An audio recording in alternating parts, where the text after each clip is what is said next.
What's up, everybody, and welcome to the Just an Editor podcast. My name is Corey Cudney, and I am just an editor. But today I have with me somebody whose credits, there's a lot of them. You got writer, you got editor, you got director, you got visual effects.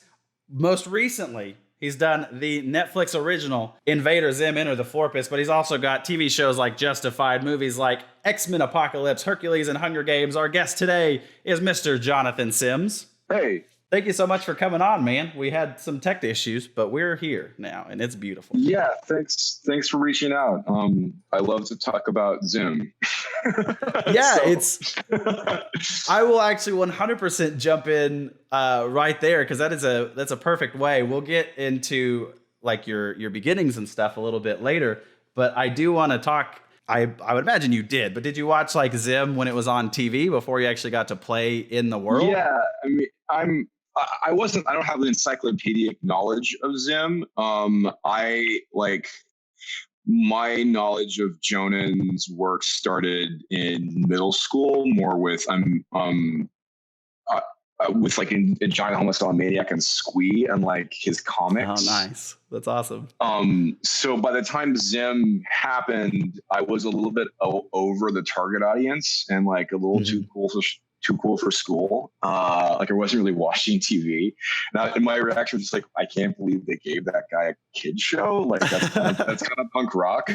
Yeah. So like I didn't like really have that much as Zim was occurring like on this time plane. I didn't really have any POV on it. I just was familiar with his comics and stuff.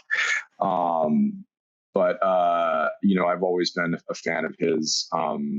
And I actually worked with him before. I was actually my first real editing job, not on like an indie, like more kind of like studio type of thing, was actually being his editor on what became Love, Death, and Robots. And was just actually released. Yeah. That project actually started, it was called Heavy Metal.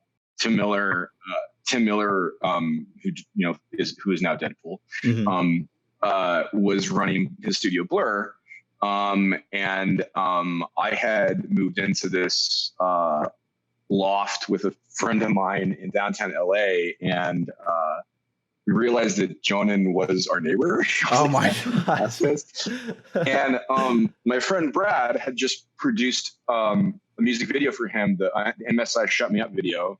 Oh wow! Okay. Maybe you remember. Yeah. And I was actually editing for him at the time. I was editing. I wrote and edited a video for Combi Christ, that industrial band. The video is called "Sent to Destroy," starring Bill Moseley from Texas Chainsaw Massacre 2. Nice. It's a really great video. In fact, I challenge anybody to find use of a stutter cut prior to that video. Oh. I don't want to say I created it, but I was like, I hadn't seen it before. Anyway, Jonah was looking for an editor, and Brad was like busy on something. He's like, just so you know, like you literally live next door to like a really good editor. Oh, yeah. So he got me on. It was an animated short, so it was also animatic editing. But that was when him and I kind of became friends. And we're friends now. I also did a pass on his pilot for the ill-begotten. I guess begotten is the wrong term. Disney basically canned it and harvested, its organs and distributed them to other properties to show a very important house. Okay. He made with Jenny Goldberg. I did some work on that pilot as well. So, I think I'm kind of his go-to kind of editor. And we've like collaborated on like kind of smaller, kind of fun stuff that no one's really seen. Yeah. Stuff. But I like working with him because he's all about genre, sci-fi and horror specifically, and getting to comedy by staying true to genre. Which I think is where true camp comes from, is by being authentic and loyal to on some level, like, or at least having your characters be authentic and loyal to like these kind of genre tropes, and like you end up breaking them ultimately. But as far as like scenes go, and like knowing when to play things totally dry and when to break that is something that he's all about, and I can speak with him in that I speak that shorthand very well with him, and I think that's why that we work together so well. So, which is Zim, which is basically Zim in a nutshell, is knowing when to bob and weave out of genre and tone. Yeah. Yeah, which is cool, which is, I think, fun,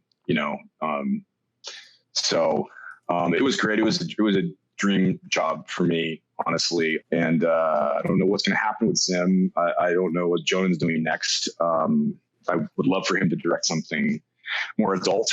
Oh yeah, that'd be cool. And be a part of whatever he, curious where he wants to go.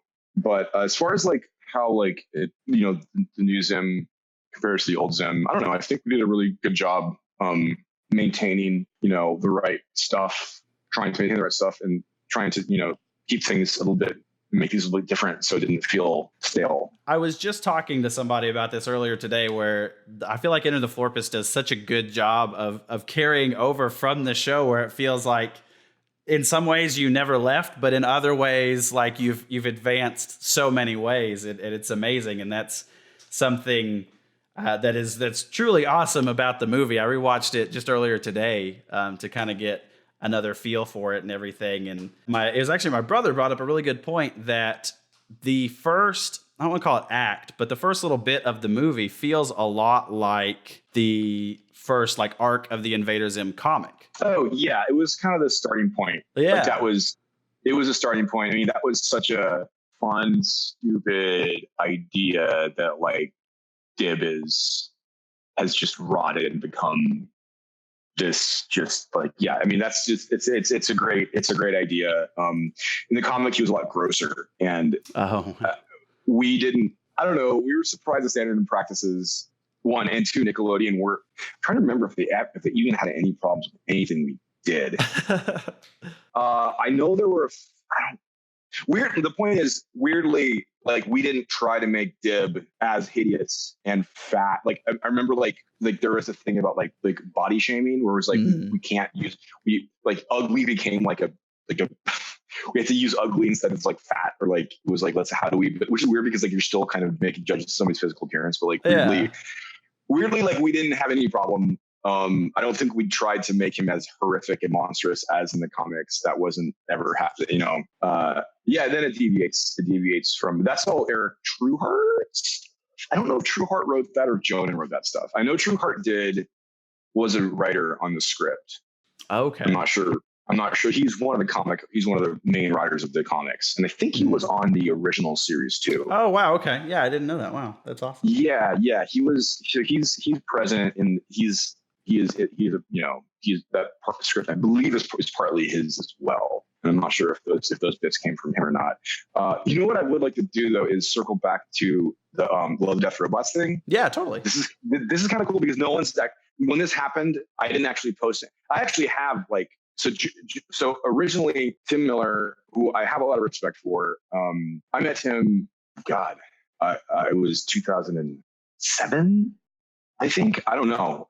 He was he had these dreams of making adult animation for an American market with big budgets and big names, and that's what heavy metal to him was. Yeah. Was he had Brad Pitt attached, he had Tom Cruise, David Fincher, and this was going to be like the property heavy, the IP heavy metal was going to be this anthology of like adult themed weird sci-fi, weird horror, sci-fi horror fantasy, weird fiction type stuff. And Jonan was tapped as one of those voices to kind of provide something kind of wacky and like a 2D, whereas I think everything else was like essentially 3D. Yeah.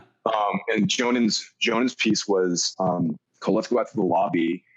And it was about this kind of cosmic horror type thing, but he was also kind of like techie, like cyber-y, that like had kidnapped those food items from the Let's Go Out to the Lobby kind of jingle that, I can never really remember, but it was these like, there's a hot dog, I think it's Slurpee. Yeah. Before the movies at the movie theater. Yeah. Yeah. They were imprisoned in this like cell and forced to perform. and they were like kept alive like indefinitely, and they die, and like their life was just like this endless like cycle of shame and horror. At the hands of this like thing that was making them dance. Oh. And I still have that animatic, I think, and I have a concept art for it as well. And like when Love, Death, and Robots, that project ended up becoming Love, Death, and Robots, or that idea for it, I think is what ended up becoming Love, Death, and Robots after the success of Deadpool. And I think that I give Tim Miller a lot of credit for, he wanted to make a market for adult animation, and Deadpool's success essentially kind of proved that there is one now, which I think is really exciting. That's like in animation, that's the kind of the paradox of it is like kids animation, has all the money, that has all the production value. That's where money is spent on, design, animation, and adult animation has, the money is spent on celebrity talent, and there's no money spent on it. Adult animation is famously horrible looking and ugly, almost to the point where it's almost like a trope of adult animation, like Family Guy with Big Mouth. I'm not saying these aren't bad shows. They're just ugly as fuck, right? Because there's no money. Because the money is like going to the writers and the A-list, comedians and cameos and stuff, because that's what adults care about. So the idea that there is another way, as there is in Japan or in Asia, where there's you can have a show that's made for adults that looks great. So that's, I don't know. I think Tim Miller's success with Deadpool and then Love, Death, Robots is inspiring to me, because I met him when he was like, this is a crazy idea, and people like David Fincher and Tom Cruise and Brad Pitt believed in him as an artist, but like ultimately the people that are going to pull that trigger were like, at that point there was no streaming. Who's going to really go to a theater to see like horrific adult animation?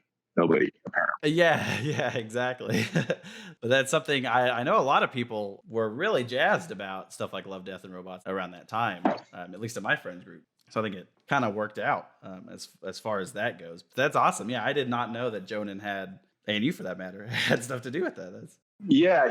They approached him. I mean, Tim wanted him to be a part, and we were stuck on Zim. Yeah. And Jonan was like, kill me. Like, this, I've wanted to do this. Like, this is what I want to do. And I'm shackled to this property I made fucking 15 years ago. But we had fun. I saw on Twitter. So were you actually, now this is going to sound like a weird question. When you were working on Zim, you were actually like in Nickelodeon Studios, or where did you edit that at? Yeah, we were at the Burbank Studios on the 4th floor with Ninja Turtles. Oh, nice. We came in, we were on our floor was Ninja Turtles. Our floor was pink, so like it fit with the Zim. Oh. The Zim color palette nicely.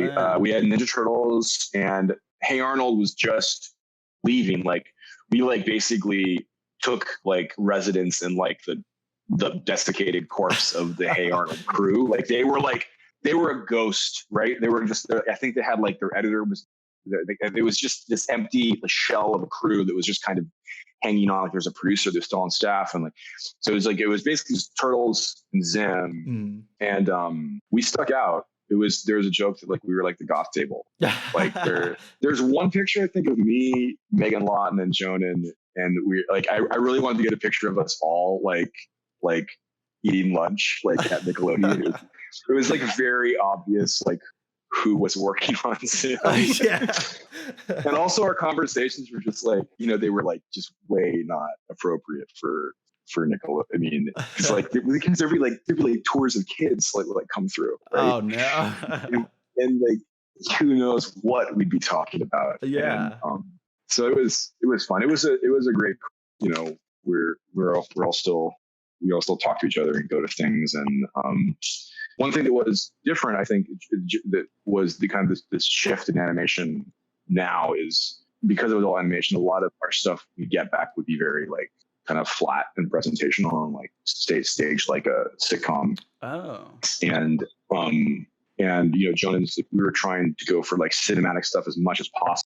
Playing with lenses, like, referencing specific movies with specific shots. And so like, that was one thing. I mean, this movie got recut. We shifted. Act 2 and 3 almost became an ad lib, like where we were shifting that whole sequence. The whole sequence with the chase and the robot fight. Yeah. There was the robot fight was initially much longer, and they were actually reversed. So we did a lot of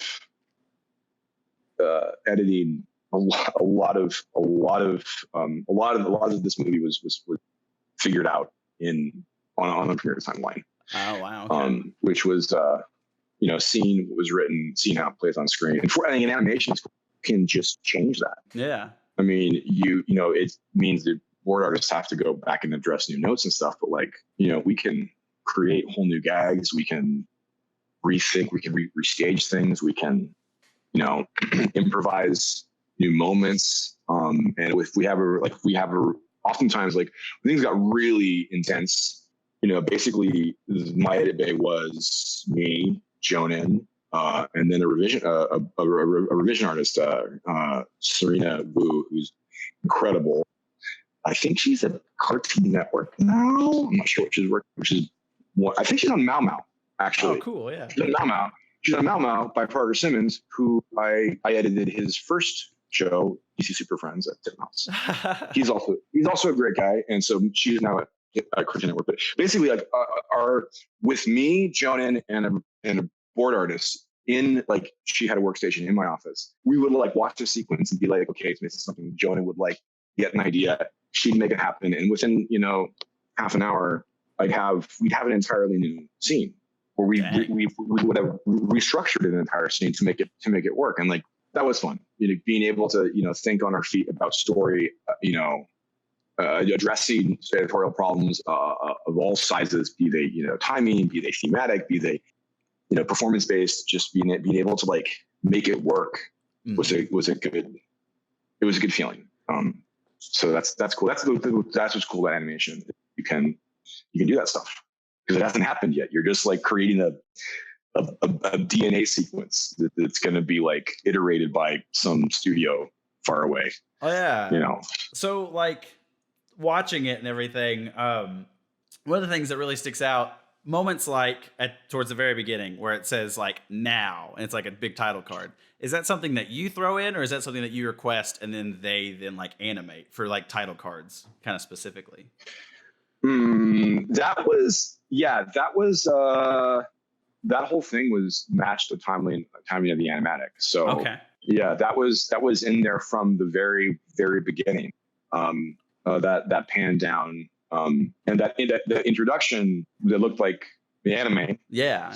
Was Spencer Wan did that. He was one of the directors on Castlevania. That Castlevania is he was on season 2. Okay. 2, I think, of Castlevania, which is awesome. Yeah, no, very good show. That show's incredible. He was a director. Now he's on Owl House. Oh, sweet. But he did all that. He timed it. He directed. He did it himself. I think Jake Wyatt did the storyboards for it. Mm-hmm. I think, maybe I'm wrong. Anyway, that was essentially all one person. We just gave to one brilliant artist, and he just was able to do that. And then we, cut it into our thing. Yeah, so we wanted that to have. We wanted that to have the feel of an anime, and so we got an artist that does that. And we're just do your thing. Just do your thing. Anime. Just make your anime. Make your Zim anime. Just make it. You have this long, and it looks really fucking cool. Yeah, that's amazing.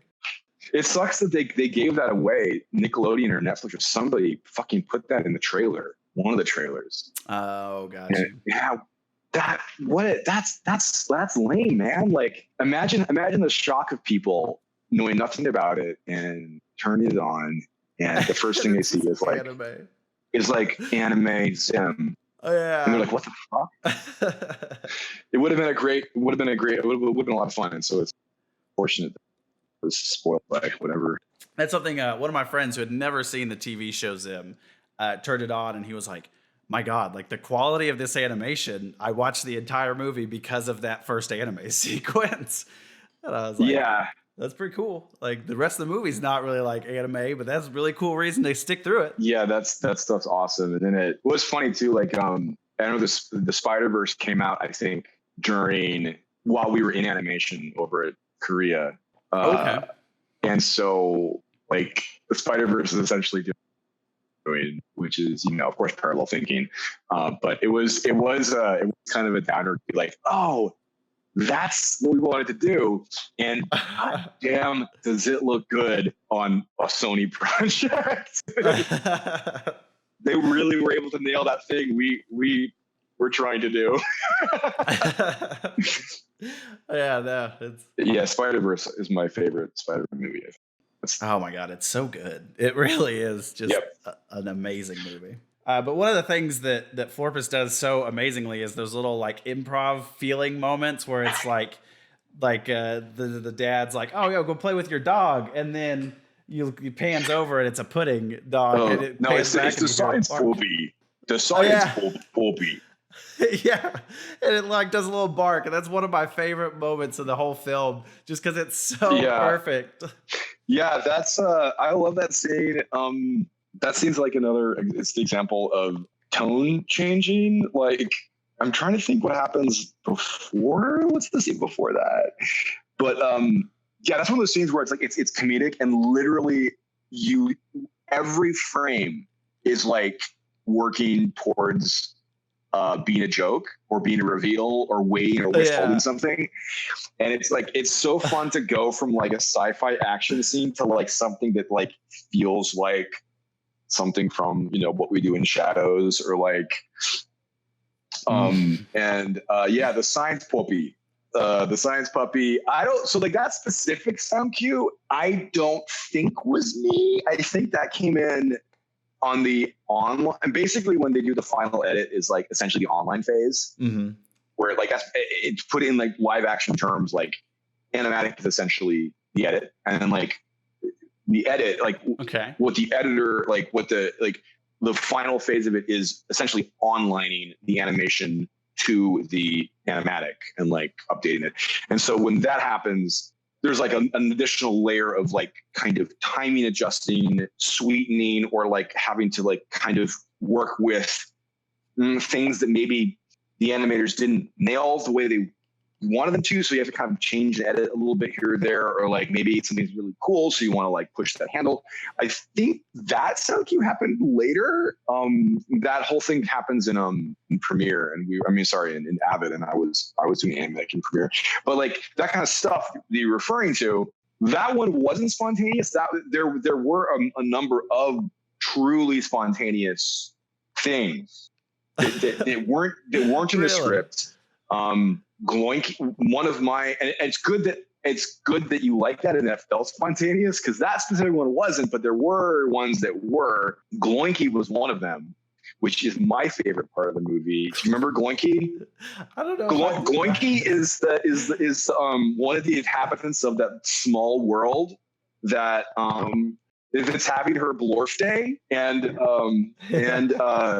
then Zim and Dib like are running on like that old like W. Yeah, it's the time. And then we swim in, and like they're all dying, like they're all like knowingly confronting death. Like they go from like joy, like childlike joy, to like knowingly confronting death, and then just being destroyed. Their whole planet's destroyed. And that was one of those moments where like Jonah was just like, okay, check it out, we're gonna do this. It was like super late night, not in the script, and I think we did it. We snuck it in with a batch of studio notes that were bigger, hoping that they would just be so weary that they would just be like, wow, there's an entire planet being exterminated. Like it's fine, just keep it in. And we didn't get any notes on it, but like it really is like I was like joking with Jake White, who is the storyboard director. He was like, I can't believe this is in the children's show, and I'm like, no, it's a parable about gluttony. Like Gloinky, like even confronted with death, she's still more interested in eating, and then she's punished for that. And he's like, oh yeah, so like 7, but for kids. One of the scenes that always cracks me up is the where he keeps like Dib's yelling out of the window, and Zim keeps saying, what But it cracks me up because y'all are using what feels like the same frame like over and over again. And it's amazing to me to watch where I'm like, I think they just reused that. Like that's Yeah, beautiful. well, Like, I think it adds. so we weren't intentionally. Oh, really? And like our producers were like, it's fine. They were like, it's really okay. Like you guys are really close to this, so you're seeing, and we are. But nobody seemed to care, which is great. I'm glad nobody cared. No, yeah.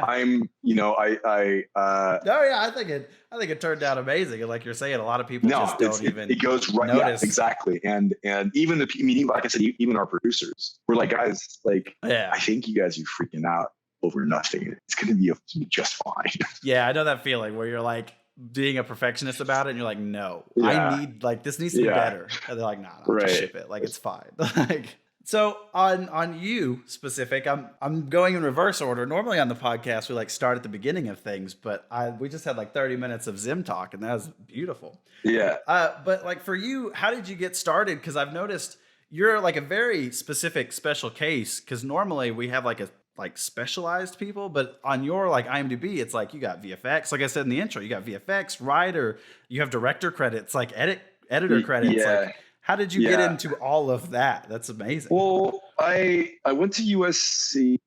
I went to the film school USC. I graduated in like 2005, and I realized that the film school wasn't like med school or law school, and that like you don't have a career waiting for you at the other end of it. So I started doing VFX was a different world then. I started, my senior year, I learned, taught myself Shake, which was like the VFX package of the time, and After Effects and stuff. I started doing VFX and all my friends' thesis films, and so I left USC with the VFX reel, and that kind of got me working, got me jobs right out of the gate. At least you weren't being in the industry, doing stuff. But I'm passionate about genre and story and all that stuff with bigger questions than VFX. VFX deals with kind of very small moments, making them work in a very small time scale. And so I just I've kind of just try to do what I want. VFX has been a great way to make money. I've gotten the chance to work on a lot of fun, big projects. And like when I do work closer to the editorial process, like I work, what's known as the either post-viz or like I'm an in-house artist, which means kind of embedded with the director, the editors, the showrunners. And I'm kind of like addressing actually in a lot of cases, editorial concerns that are VFX dependent, kind of sketching out sequences, temping things in, working to get a VFX have independent like show like American Gods or like producing assets that let the editors tell the story that the showrunners are looking for and stuff, which is fun. Like I when I work, that's kind of the working for too as a VFX artist, more story based and more like editorial based. And it's essentially making animatics work for live action. So like I'm a jack. Like I just like last week I just released a virtual reality. Well, that's a weird term. It depends on it's an immersive film. It debuted premiered in Canada at the 5 Arts International Festival for Augmented Virtual Reality. It's called The Cosmic Laughter of Kuchi Banaka. And it's basically about, it's a self-love story where you're kind of trapped in the soul of a drag queen. Oh, wow. You're in the middle of this, like, I like the elevator pitch is like, imagine like a virtual reality short film. Like imagine like if John Waters directed a film for Marvel, but it was like a virtual reality film. Like it's this very, it's a deeply surreal, strange moment that I tried to like give this kind of like, big budget, high fantasy type, look to. But Yeah, I've been I'm really all over the place. I'm kind of trying to. I mean, I think the industry itself is so destabilized and so fractured and so like schizophrenic right now, as well. I think as audiences are that like nobody knows what's next, right? So I have a project that I'm writing that is really cool, and I'm confident that they can get made. And I'm at this point where I'm like, is this a show? Is it a miniseries? Is it a feature? like there's so many questions that go into getting a thing seen and made that I don't think people had to ask before streaming, and kind of So I'm I don't know how to describe my career. I kind of just like talk about what I'm working on right now. People ask me, just talk about what I just did and what I'm doing next, and then you can make your own assumptions about whatever the fuck I am. Okay, yeah. Man, I'll take that. Yeah. So I've been fortunate to work on really, I love editing and in a practical sense, in a money making sense, I really am looking at taking more editorial work, because VFX is, I think it's a dumpster fire. Really? Okay. It's awful. There's no union. Oh, dang. I just think I love the actual art of it, the technical, that stuff is cool. Like what you're doing is neat, but this space it occupies in a pipeline in the business model of entertainment without being unionized, in a world where things are increasingly digital. It's awful. It's abusive. It's a terrible, terrible place to be. It really is. I feel like I've I'm playing Dark Souls, or I'm playing some punishingly difficult RPG, and I've just leveled the wrong skill tree. I'm like, why the fuck did I do this? Because there's no I have the top of their game. They're just miserable. They're like, I don't know why. People that you think when you think about VFX, and I guess you could count me among them. You look at my credits, and I'm like, there's what's the end game for a VFX artist? You own a company, basically go bankrupt. I mean, Tim Miller, Blur, he's one of the rare stories of a guy that had his own company, and only because he had a bigger vision than VFX that he wanted to ultimately use his career to tell his own stories. So, or you become you become a supervisor or a producer, and I don't know, that's not me. I mean, I'm not judging those people. That's if that's, I think those people that have those lifestyles, they're, they have families, and they're looking for, stability, and that's just not what I want to do. So I mean, editing is cool because, there's a union, if you're working at a union shop, and it's a little bit more, the responsibilities of an editor are defined. I think the VFX artists were in many times asked to fix problems that, shouldn't be there, but because, you're on set, everyone on set, are unionized. So these decisions or these problems kick down, and they collect at the basin of the pipeline, which is VFX. And then it's just I'm just over it. I've had a great time, a lot of cool stuff, but I don't know where the industry is going, and I just don't know what you do after what I've done. I don't want to go work for ILM. I don't want to settle down and have the best job. So I'm going to keep making weird stuff. I just cut a commercial for on and Flaunt that is cool. I don't know. I'm going to be doing a music video for this band called Umberto. Oh, okay. Giallo type, kind of retro Giallo, kind of death disco. But yeah, I have a very diverse IMDb. I don't know where it's going, but that's okay. No, yeah, that makes for a perfect conversation. That's amazing. Yeah. That was a perfect answer right there to that. That was beautiful. And that's crazy because, like you were saying, I mean, it's VFX. I mean, you really can't watch for lack of a better term, AAA movie, like a big blockbuster, without it being just chock full of VFX. So yeah.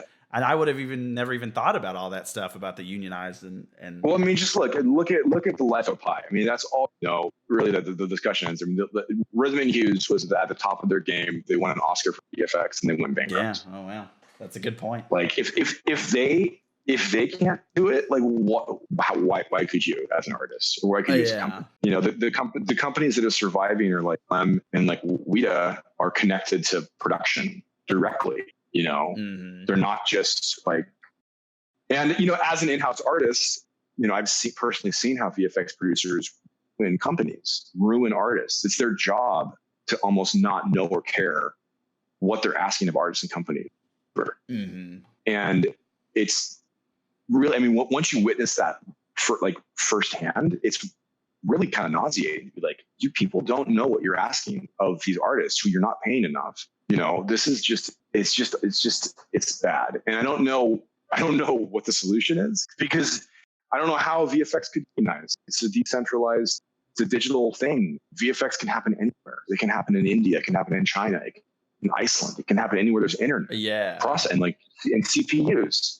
So I don't really know what the future of VFX is. I mean, I'm really interested in, on the technical side, what I really should be doing is finishing my writing and my own stuff and selling my own stuff. But like on the technical side, money, like I'm looking at photogrammetry, kind of like immersive experiences that kind of occupy this like new territory of like, audience immersion, utilizing, stuff that is new, and I'm just interested to see where that stuff goes, to be a part of that. But yeah, how does it feel? I mean, going from live action and then like animation and then now going in the more immersive like VR, AR world, like how is it to edit that kind of stuff?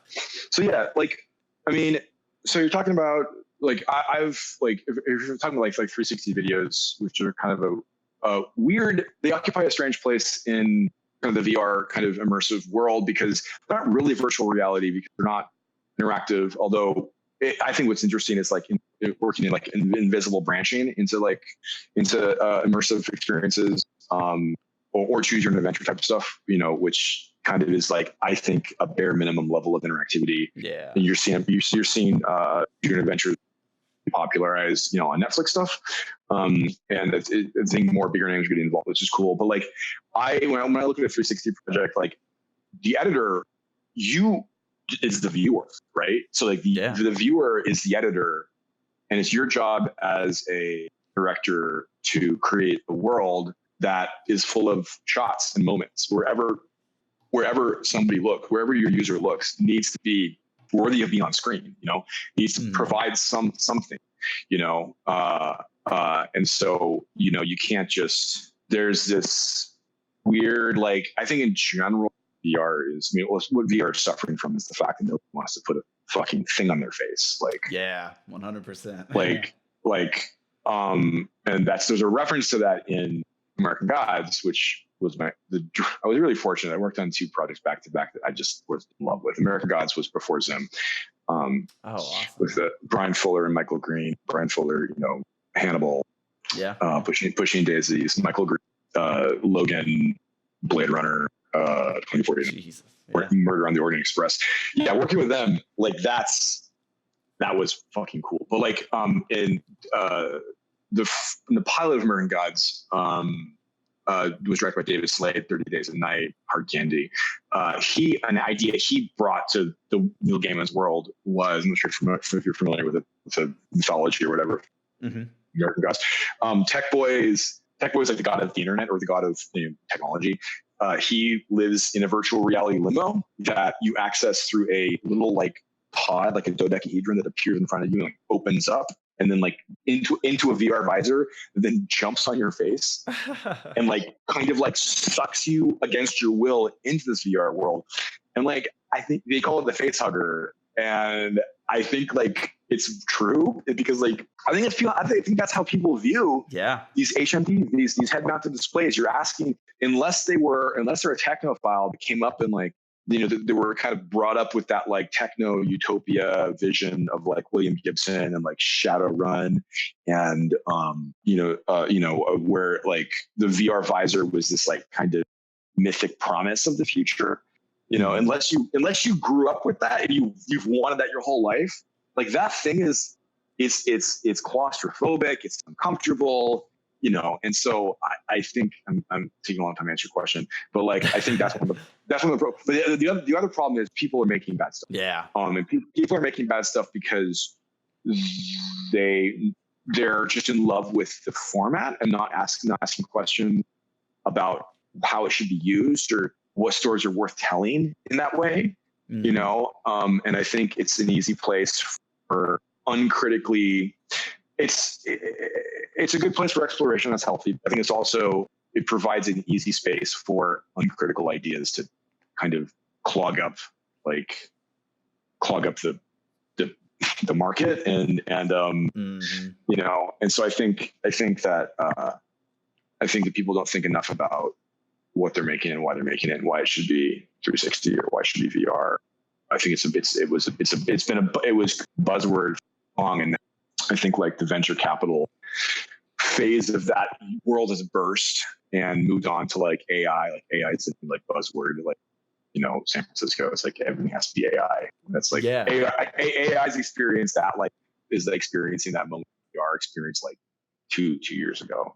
But what's left is like a genuine, interesting, groundbreaking new format that isn't going to go away, and it's not there yet, and it's in the meantime I think that's the time for innovation and Yeah, no, that's myself. I work in the gaming industry, and it's like it feels like the exact same way, where it's like everybody was pumping everything into VR forever, and then now everything that's left is like really good experiences, but like the player base is a lot smaller now, and so yeah. Well, it is. I mean, they're the two kind of like there's two kind of idioms. There's like the like more enthusiast HMD thing, which is like that's utilizing your badass gaming rig to provide a holodeck type experience, but also isolating and has a high price point. And then there's like the more like kind of like not like the more like casual HMDs, Quest and the Go, and like I think like 360 videos are kind of like people have kind of thumbed their nose at them in the community. But the fact is, that's the gateway drug for users. That's what they're gonna see first. And it's like, and whether they see it on a phone, or their friends, whatever, it's also more likely for older audiences to see those. Yeah. But I'd like to start doing some interactive. I have a 3D, I have a life sculpt of David Bowie's head. Oh wow! from the Man Who Fell to Earth. Oh, yeah. And I want to volumetrically scan that and do some kind of experience where you're going inside David's head, exploring stuff. Seems like a fun little exercise. Yeah, that's awesome. As everywhere that sentence could have gone, I don't know if I was expecting to be a 3D David Bowie head, but that would be awesome. Yeah, like you're saying, exploring his head, and you could just imagine the cool things you could put in there. I mean, I'm wondering if I approached I know that his son's pretty if I don't know, I've got a big whiteboard with like a million possible next projects. Like this thing has flown by. As I kind of wind this thing down, I ask everybody, especially with somebody like we've mentioned a lot earlier, with the amount of credits that you have, is there, when you look back at the things you've already done, since we were just talking about what you're doing next, when you look back at the things you've already done, is there something that kind of sticks out where you're like, that's up till now, that's like the peak of where I've been? I don't know, American Gods is probably one of those. Just because we're getting to work with Michael Green and Brian Fuller was a dream come true. I love Neil Gaiman stuff. That was just, I mean, this one of the sequences that I did for that was Julian Anderson playing David Bowie in a VR limbo. That was one of my sequences, and like that was like great. I mean, I was just doing VFX on it, which I mean, but I was like, yeah, this is cool. But I think Zim, honestly, Zim is probably one of the Zim and American Gods. I think I've been really lucky. Like I've gotten to work with people that I really respect, and I can learn a lot from. And I think that, I think it's everybody should stay working. Everybody should take, you should try to always stay busy. But like when you get a chance to work with people that you can really learn from, either like on a technical, like specific, or in a bigger sense, learn about kind of like how to navigate this racket we're all doing. How to be true to yourself and true to your ideas and your voice, but also like make money and get your stuff seen and that kind of stuff.